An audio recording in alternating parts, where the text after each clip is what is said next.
दो भाई थे, जिनमें से सबसे छोटा अपनी मर्जी पर जीकर माता पिता की आज्ञा ना मानकर गलत चीजों से अपने जीवन को जोड़ दिया।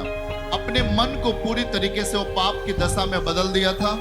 और एक दिन ऐसा वक्त आता है कि उसको घर में रहना अच्छा नहीं लगता। पिता से कहता है कि पिता, मुझे मेरा हिस्सा मुझे दे दे, क्योंकि मैं अब इस घर में नहीं रहूंगा, क्योंकि आप मुझे बार बार डांटते, मुझे आप बार बार पढ़ने के लिए बोलते, मुझे आप बार बार अच्छा बनने के लिए बोलते, मुझे बार बार आप प्रार्थना करने के लिए बोलते, मैं इस घर में नहीं रहूंगा।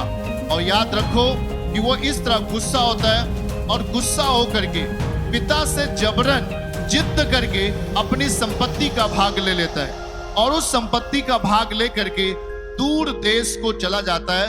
और जो संपत्ति पिता की थी, उस संपत्ति को लेकर जब पुत्र बाहर गया, गलत कार्यों में उस संपत्ति को खर्च किया।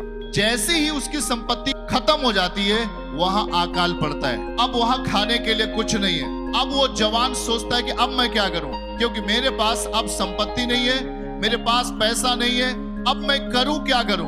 तो वो काम ढूंढने के लिए जाता है। तो उसे एक काम मिलता है, सुअर चराने का काम मिलता है उसे, और बोलता है कि मुझे खाना क्या है। उसने कहा, तुझे वही खाना है जो सुअर खाते। और याद रखो कि वो कुछ दिन वहां रहा, सुअर के साथ रहा, सुअर का भोजन खाता रहा। लेकिन एक दिन वो अपने आप को, अपने मन को तोड़ता है, अपने विचारों के अंदर एक प्रायश्चित को लेके आता है। इसलिए वो जब पिता के पास जाता है तो वो माफी मांगता है, घुटनों पे आता है और प्रायश्चित करता है और कहता है, मेरे पिता मुझे माफ कर दे, तेरे विरोध में और परमेश्वर के विरोध में मैंने पाप किया है, मुझे क्षमा कर। आज से तू मुझे अपने यहाँ अपना बेटा ना बना, एक नौकर के जैसा रख ले। ऐसा दीनता नम्रता पूर्वक प्रार्थना करता है। पर पिता पिता होता है।